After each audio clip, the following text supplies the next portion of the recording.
नमस्कार विद्यार्थियों, कैसे हैं आप लोग। जैसा कि हमने पिछले वीडियो में देखा कि 1192 के तराइन के द्वितीय युद्ध में मोहम्मद गोरी की विजय होती है और हमारे देश के महान सम्राट पृथ्वीराज चौहान की दुर्भाग्यवश हार हो जाती है और इस तरह से संपूर्ण उत्तर भारत में मोहम्मद गोरी का अधिकार हो जाता है। प्यारे विद्यार्थियों, मोहम्मद गोरी भारत में शासन करने के लिए तो आया नहीं था। भारत में आने का या आक्रमण करने का इसका एकमात्र उद्देश्य यही था और हमारे देश के गद्दार जयचंद ने भी उसको यही लालच दिया था कि आप भारत में आओ, पृथ्वीराज चौहान को हराओ और यहां से धन संपदा लूट के जाओ। तो पृथ्वीराज चौहान को हराने के बाद मोहम्मद गोरी अपने असली उद्देश्य की ओर आगे बढ़ा और संपूर्ण भारत में लूट खसोट की योजना उसने शुरू की। उसने गुजरात पर आक्रमण किया और वहां पर लूटा, बनारस पर आक्रमण किया, वहां पे लूटा, उत्तर भारत के कई क्षेत्रों पर वह लगातार आक्रमण करता रहा और लोगों को मार के उनकी धन संपदा पर अपना अधिकार या अपना दावा जताता रहा और अपने गुलाम कुतुबुद्दीन ऐबक के नेतृत्व में एक सेना उसने अजमेर भेजी। कुतुबुद्दीन ऐबक ने अजमेर में आके सम्राट पृथ्वीराज चौहान के वंशजों को मारना शुरू कर दिया और पृथ्वीराज चौहान के वंशजों को मारना इनका प्रमुख एक उद्देश्य था। मोहम्मद गोरी चाहता था कि इसके वंश को जड़ से मैं समाप्त कर दूं। इसके लिए उसने मोहम्मद कुतुबुद्दीन ऐबक को अजमेर भेजा और कुतुबुद्दीन ऐबक ने अजमेर पर आक्रमण करके पृथ्वीराज चौहान के कई सारे वंशजों को मार डाला, लेकिन वह अपने मंसूबों में पूरी तरह से कामयाब नहीं हो पाया और गोविंदराज नाम का एक युवक, चौहान युवक जिंदा बच जाता है और कालांतर में वह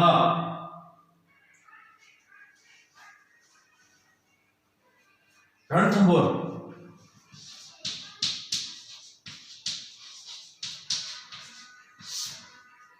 में जाकर पुनः चौहान वंश की स्थापना करता है। इसके साथ साथ कुतुबुद्दीन ऐबक चौहानों के जो स्मृति चिन्ह थे, उनके द्वारा बनाए हुए महल हो गए, उनके द्वारा बनाए हुए मंदिर हो गए, उनके द्वारा अन्य जो राज्य के लिए आवश्यक निर्माण है वो जो चौहान राजाओं ने बनाया था उन सबको उसने नष्ट करने का प्रयास किया और महान चौहान राजा विग्रहराज चतुर्थ द्वारा निर्मित संस्कृत पाठशाला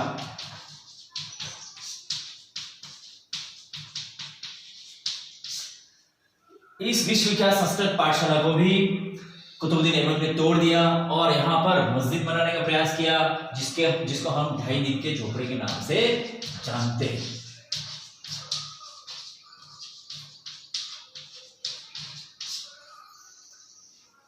इस तरह से इन्होंने कुतुबुद्दीन ऐबक के नेतृत्व में पूरे अजमेर शहर को नष्ट कर दिया और चौहानों के जो स्मृति चिन्ह थे उनको वहां से समाप्त करने का उन्होंने प्रयास किया और मोहम्मद गोरी चूंकि भारत में आए इसलिए था कि वह लूट सके और अपने उद्देश्य की पूर्ति वह कई सालों तक भारत में करता रहा और जब उसका मन भर गया और उसको ऐसा लगा पर्याप्त मात्रा में मैंने धन प्राप्त कर लिया है तो वह भारत से चला गया।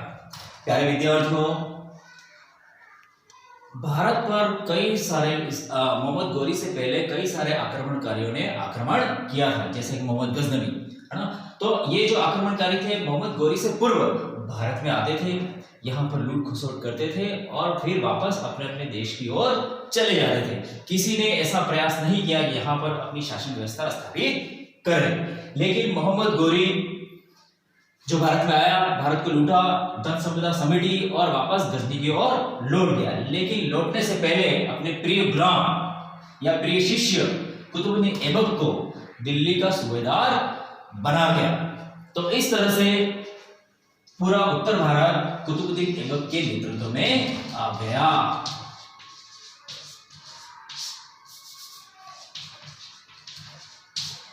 कुतुबुद्दीन ऐबक संपूर्ण उत्तर भारत का एक सूबेदार बन गया और 1206 में मोहम्मद गोरी की मृत्यु हो जाती है और कुतुबुद्दीन ऐबक स्वतंत्र हो जाता है और कुतुबुद्दीन ऐबक या फिर दिल्ली में दिल्ली सल्तनत की स्थापना करता है। तो इस तरह से भारत की व्यवस्था में पूर्ण परिवर्तन हो जाता है और दिल्ली में किसकी स्थापना हो जाती है? सल्तनत की। इससे पहले भारत में राजा होते थे, राजाओं का राज्य होता था। अब भारत में कौन होने वाला है? सुल्तान होने वाला है और सुल्तान की क्या होगी? सल्तनत। ठीक है, तो मैंने आपको पहले ही बताया था कि पृथ्वीराज चौहान की हार की वजह से भारत में सब कुछ बदलने वाला है। अब यहाँ पर शासक कौन होंगे? सुल्तान होंगे, जिनका धर्म होगा मुस्लिम। क्योंकि ये लोग विदेश से आए थे तो इनकी संस्कृति अलग थी, इनका रहन सहन अलग था, इनका खान पान अलग था, इनका धर्म अलग था, इनके रीति रिवाज अलग थे और यह भारत में आए। अब ये लोग कोशिश करेंगे कि भारतीयों को भी अपने जैसा बनाए। तो जैसे हमारा पाठ का नाम है संघर्षशील भारत, ठीक है, तो अब ये सुल्तानों के शासन के बाद भारतीय लोगों का संघर्ष आरंभ होगा। अब जो कि सुल्तान आपका या शासक आपका मुस्लिम है, ठीक है, तो उसके लिए मंदिर महत्वपूर्ण नहीं होगा, उसके लिए मस्जिद महत्वपूर्ण होगी। सुल्तान आपका मुस्लिम है तो उसके लिए हिंदू त्योहार महत्वपूर्ण नहीं होंगे, उसके लिए मुस्लिम त्योहार महत्वपूर्ण होंगे। सुल्तान आपका मुस्लिम है इसलिए उसके लिए भारतीय संस्कृति महत्वपूर्ण नहीं होगी, उसके लिए मुस्लिम संस्कृति महत्वपूर्ण होगी। ठीक है, अब इस जब राजाओं का शासन था भारत में तो हमारी जो राजभाषा थी वहां संस्कृत हुआ करती थी, राजभाषा संस्कृत। लेकिन अब कौन आ गया? सुल्तान आ गया, तो राजभाषा कौन सी होगी? फारसी होगी। ठीक है, राजभाषा का बड़ा महत्वपूर्ण स्थान है। ठीक है, मतलब अगर आपको उस जमाने में सरकारी नौकरी करनी होती थी तो आपको किसका ज्ञान होना चाहिए था? संस्कृत का। ठीक है, लेकिन अब अचानक निजाम पलट गया, व्यवस्था पलट गई, अब आपको सरकारी नौकरी प्राप्त करने के लिए कौन सी भाषा आनी चाहिए? फारसी आनी चाहिए। ठीक है, तो इस तरह से संपूर्ण रूप से भारत में विदेशों का कब्जा हो गया और 1206 में कुतुबुद्दीन ऐबक के नेतृत्व में दिल्ली में दिल्ली सल्तनत की स्थापना होती है। ठीक है, और एक नया राजवंश आता है, इस राजवंश को गुलाम वंश,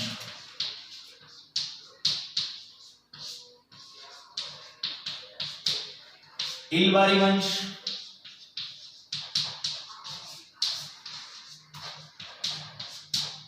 यामिनी वंश,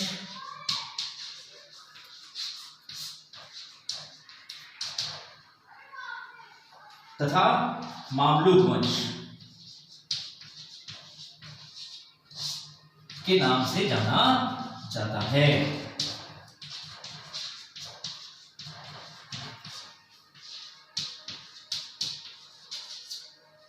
तो इस तरह से दिल्ली में गुलाम वंश की स्थापना कुतुबुद्दीन ऐबक के द्वारा होती है। और यहां पर आप ध्यान दें प्यारे विद्यार्थियों कि सम्राट, राजा, राजन, उसके स्थान पर कौन सा शब्द आ गया? सुल्तान। और सुल्तान की क्या होगी? सल्तनत।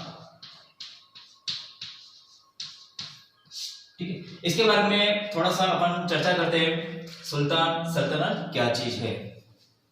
तो सऊदी अरब नामक देश में मोहम्मद साहब नामक व्यक्ति ने इस्लाम धर्म का संदेश लोगों को दिया। क्योंकि इस्लाम धर्म अपने आप में एक नया था, नई बात करता था, आधुनिक था, लोगों ने इसको सहर्ष स्वीकार किया और बहुत तेजी के साथ यह मध्य भारत में, अरब देशों में फैल गया। तो इस्लाम की एक मूल बात थी कि सभी इंसान समान होते हैं। इस धरती पर अगर कोई सर्वोच्च शक्ति है तो वह अल्लाह है। अल्लाह का ना तो कोई रूप है, ना कोई आकार है, ना ही कोई रंग है, वह अल्लाह अदृश्य है और सभी व्यक्ति समान है। अगर कोई व्यक्ति किसी व्यक्ति के सामने झुकता है तो वह अपराध करता है। व्यक्ति को अल्लाह के सामने ही झुकना चाहिए। सर्वोच्च शक्ति कौन सी है? अल्लाह। ठीक है, और अल्लाह के अलावा दूसरा कोई मुसलमानों के हिसाब से सामान्य व्यक्ति पूजनीय नहीं है। तो ये इस्लाम की एक बेस लाइन थी, बेसिक था ये इस्लाम का।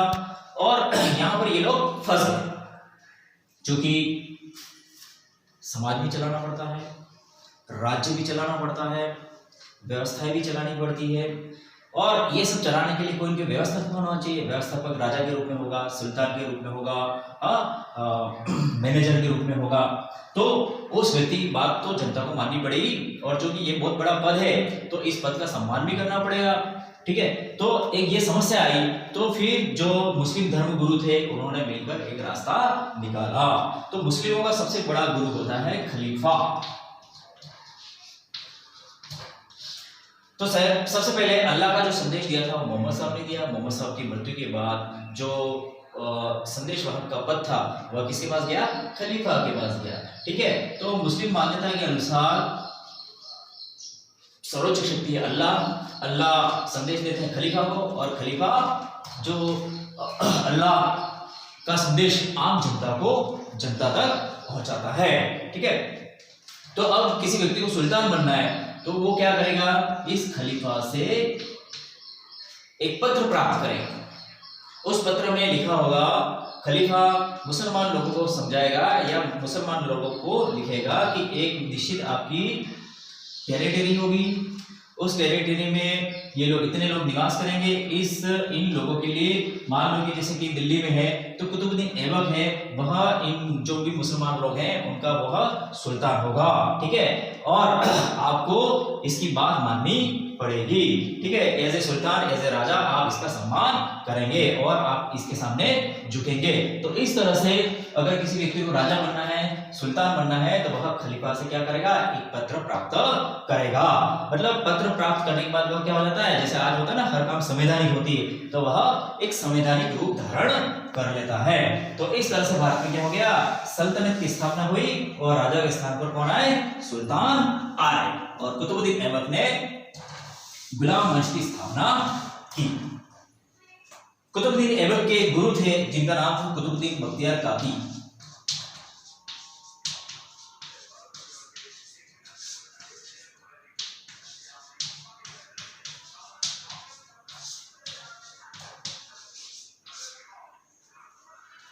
ये एक सूफी संत थे और कुतुबुद्दीन ऐबक इनको बहुत बड़ा अपना गुरु मानता था, धार्मिक गुरु मानता था। और कुतुबुद्दीन ऐबक इनकी याद में दिल्ली में एक मीनार बनाना चाहता था, और मीनार का काम उसने शुरू भी करवा दिया। लेकिन दुर्भाग्य से वह पोलो खेलते हुए या चौगान खेलते हुए मर जाता है, और इस मीनार के निर्माण का कार्य वह पूरा अपने जीवन में नहीं करवा पाता है। कुछ मुस्लिम लेखक हैं या दरबारी लेखक हैं, उन्होंने लिखा है कि ये जो कुतुबुद्दीन ऐबक है सुल्तान बनने के बाद बहुत बड़ा दानी था, लाखों रुपए दान कर देता था। ठीक है, तो लाखों रुपए दान करने के कारण इसको लाख बख्श कहा जाता है। ऐसा प्रश्न भी आता है कि लाख बख्श किसे कहा जाता है। ठीक है, तो बहुत सारे राजा हैं, तो उसमें कौन आएगा? आपका कुतुबुद्दीन ऐबक। ठीक है, और इसने सुल्तान बनने के बाद अपनी राजधानी किसको बनाया? लाहौर। जो कि ये जो तुर्क लोग थे, इनका शासनकाल भारत के, जैसे आज के जो पंजाब है वह भी उस जमाने में भारत ही था। ठीक है, तो पूरे प्लेन एरिया में इनका राज था। और कुतुबुद्दीन ऐबक की जो टेरिटरी थी उसके हिसाब से लाहौर क्या था? मध्यम वर्ग।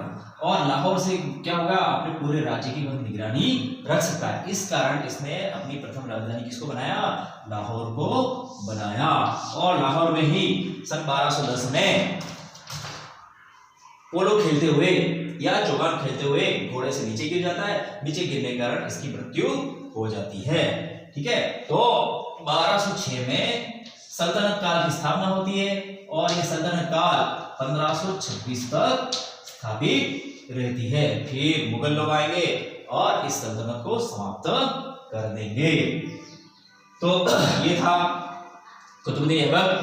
और कुतुबुद्दीन ऐबक की एक दुर्घटना के कारण मौत हो जाती है, और फिर इसकी मौत के पश्चात इसका एक प्रिय शिष्य होता है, और इसका दामाद भी होता है, इसका गुलाम भी होता है। ठीक है, इल्तुतमिश, जिसका नाम होता है इल्तुतमिश।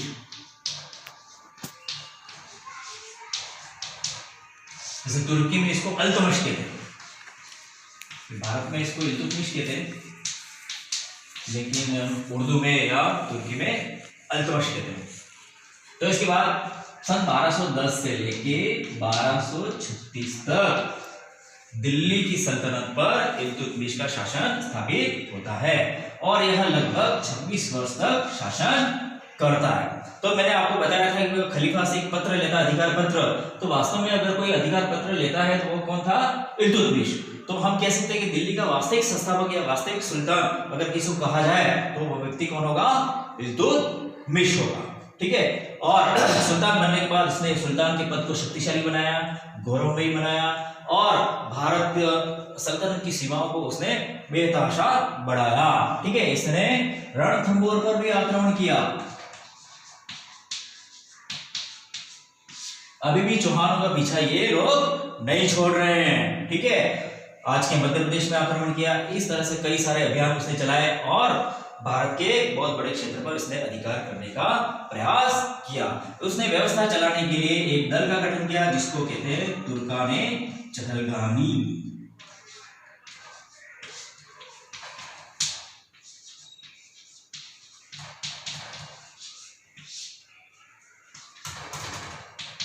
क्योंकि ये जो आक्रमणकारी लोग थे वह तुर्की थे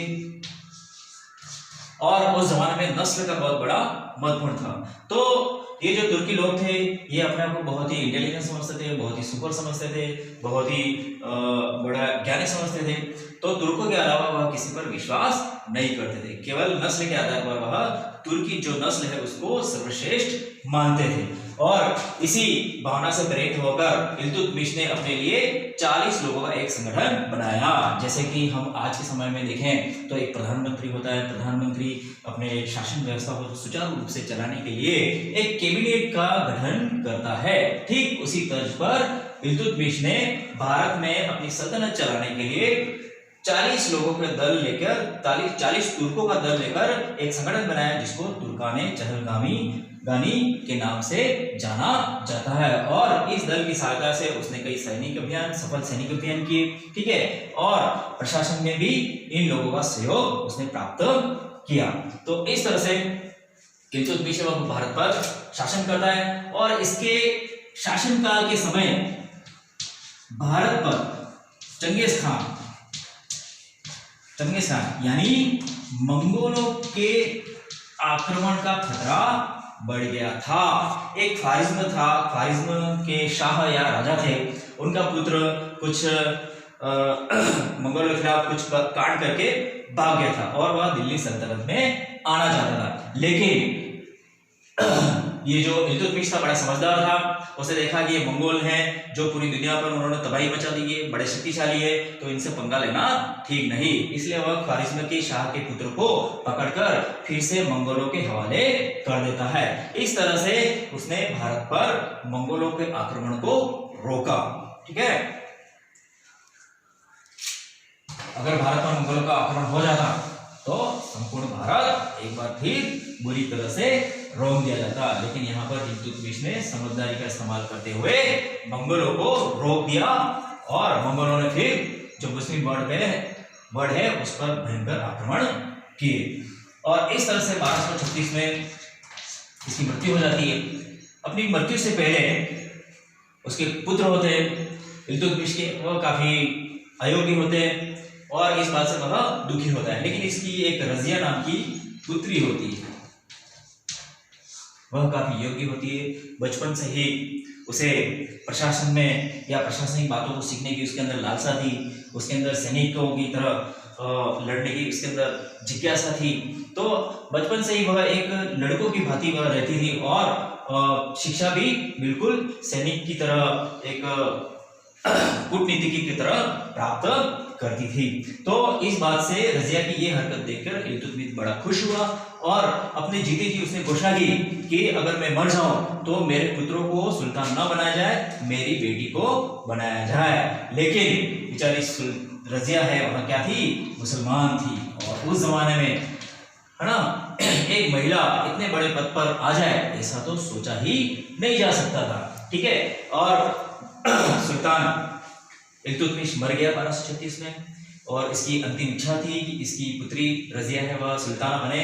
लेकिन जो अमीर लोग थे, तुर्की अमीर, ठीक है, या प्रभावशाली लोग, बड़े लोग, मंत्री लोग, उन लोगों ने इसकी बात नहीं मानी और इल्तुतमिश के नालायक लड़के रुकनुद्दीन फिरोज शाह को उन्होंने सुल्तान बनाया।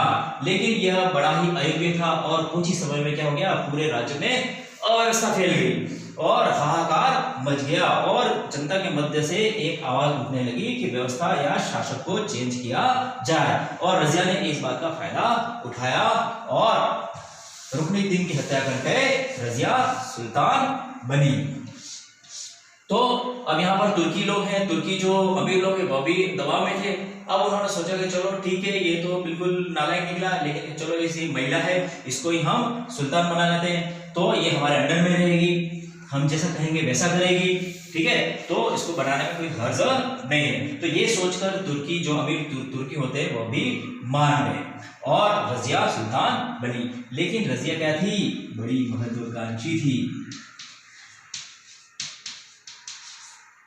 क्योंकि रजिया बचपन से ही ख्वाब देखा करती थी कि वह बड़ी होके एक सम्राट बनेगी, शासक बनेगी, सुल्तान बनेगी या सुल्ताना बनेगी और अपने राज्य के लिए ये कार्य करेगी। चूंकि महत्वाकांक्षी थी, इसके दिमाग में जनता की भलाई के लिए, राज्य के लिए बहुत सारी योजनाएं थी। तो सुल्तान बनने के बाद क्या हो गया, रजिया ने अपनी योजनाओं को लागू करना शुरू कर दिया। अब राज्य में घूमने के लिए या अपनी योजनाओं को सुचारू रूप से चलाने के लिए उसे पूरे राज्य का दौरा करना पड़ता है, ठीक है, बहुत सारे कार्य, दिन भर कार्य करने पड़ते हैं। तो अब क्या हो गया कि वो महिलाओं के लिबास और इस तरह से वो तो कार्य कर नहीं सकती, तो उसने पुरुषों के समान या सुल्तान के समान कपड़े पहनना शुरू कर दिया। चौगान, टोपी वोपी उस समय जो सुल्तान लोग पहनते थे वो सारे उसने शुरू कर दिए, है ना। और उस जमाने में प्रत्येक महिला के लिए, मुस्लिम खास करके, विशेष करके मुस्लिम महिला के लिए पर्दा करना बहुत जरूरी होता था। लेकिन रजिया ने पर्दा भी हटा दिया और वह खुले में दरबार लगाती थी और लोगों की समस्या सुनती थी, ठीक है। तो एक प्रशासक के रूप में तो बहुत अच्छा कार्य कर रही थी, लेकिन धार्मिक हिसाब से, एक महिला के हिसाब से, समाज के हिसाब से, कुछ लोगों के हिसाब से यह गलत कार्य था। और धीरे धीरे जो अमीर तुर्क हैं वह नाराज होने लग गए, जनता भी धीरे धीरे सोचने लग गई, जनता में भी एक भावना उठने लगी, देखो महिला हो गई, एक सरेआम में से आती है, आदमी जैसे कपड़े पहनती है, तो धीरे धीरे एक ऐसी एक माहौल बनने लग गया रजिया के खिलाफ। इसके बाद एक और घटना हो जाती है कि रजिया के दरबार में एक अबिसिनिया मुल्क का एक अफ्रीकी व्यक्ति होता है, वह जिसका नाम होता है याकूत। ये याकूत बड़ा ही शक्तिशाली होता है, योग्य होता है और रजिया का बड़ा वफादार होता है। तो रजिया उसकी योग्यता देखकर उसको अश्वशाला, अमीर आखूर या अश्वशाला का प्रधान या फारसी के हिसाब से अमीर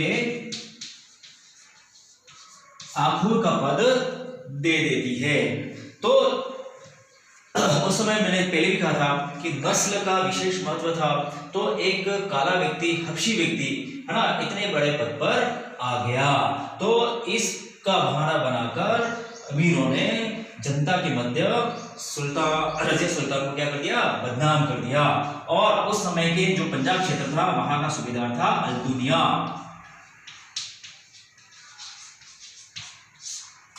अल्तुनिया ने देखा कि यहाँ पर रजिया के साथ में कोई है नहीं, सारे अमीर हैं, वह अलग अलग हो गए हैं। तो मौके का लाभ उठाकर अल्तुनिया ने क्या कर दिया, रजिया पर आक्रमण कर दिया और रजिया हार गई और अल्तुनिया जीत गया। लेकिन चूंकि रजिया कोई सामान्य महिला तो थी नहीं, वो बहुत बड़ी कूटनीतिज्ञ थी, बड़ी ज्ञानी थी, तो उसने मौका भांपते हुए अल्तुनिया के सामने विवाह का प्रस्ताव रख दिया, ठीक है। और अल्तुनिया ने इस प्रस्ताव को स्वीकार कर लिया और इस तरह से रजिया और अल्तुनिया के मध्य क्या हो गया, विवाह हो गया। और दोनों ने मिलकर ये सोचा कि हम दोनों मिलकर राज करेंगे, सल्तनत को आगे बढ़ाएंगे। लेकिन एक बार वह यात्रा से आ रहे होते हैं और उस यात्रा के दौरान कुछ डाकू द्वारा इन पर हमला कर दिया जाता है और उस हमले में रजिया भी मारी जाती है और अल्तुनिया भी मारा जाता है। इस तरह से 1236 में वह शासिका बनी और 1240 में लगभग 4 वर्ष तक शासन करने के बाद रजिया डाकुओं द्वारा मारी जाती है। तो इस तरह से रजिया का भी या पहली मुस्लिम महिला शासिका का अंत हो जाता है।